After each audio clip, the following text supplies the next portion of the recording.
Otu ọrụ Universal Basic Education Commission UBEC na njikọta aka ha na Anambra State Universal Basic Education Board ASUBEB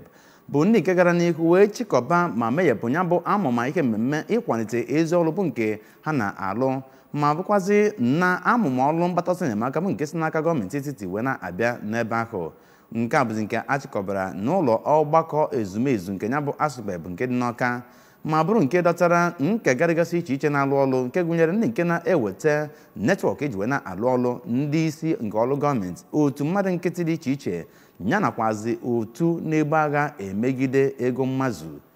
Onye nta aka anyị bụ Emmanuel Chigbata ga-ewetara gị aka bụ nke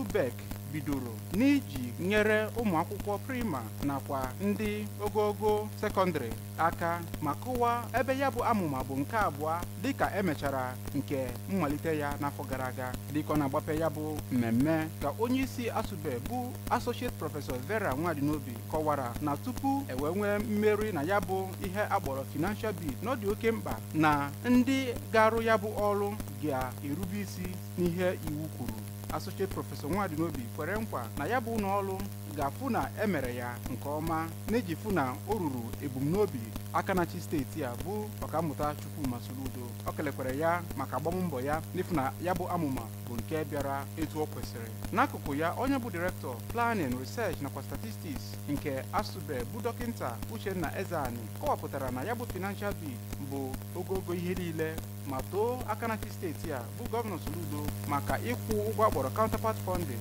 bụ nke mere ka ya bụ amụma pụta ihe. O kwuru na ya bụ enyemaka ga-enyere ụmụ akwụkwọ aka ọkachasị ụmụ akwụkwọ steeti a. Onye bụ Kọmishọna Independent Corrupt Practices nakwa Other Related Offenses Commission ICPC na steeti a bụ Maazị Amefula Agwụ kpọrọ okwu ka ya bụ usoro bụrụ nke gara siriri werere. Ọtụtụ ndị tinyere akwụkwọ maka ịrụ ya bụ ọrụ bụ Maazị Hilary Okafọ nke Geogro Company nakwa Maazị Chidi Mbogalanya nke Great Triple CGC Services kwere nkwa na ha ga-arụ ọrụ ọfụma ma ha soro na ndị a ga-arọpụta. Site n'Ọka, Emmanuel Chigbata maka akụkọ ụwa ABS.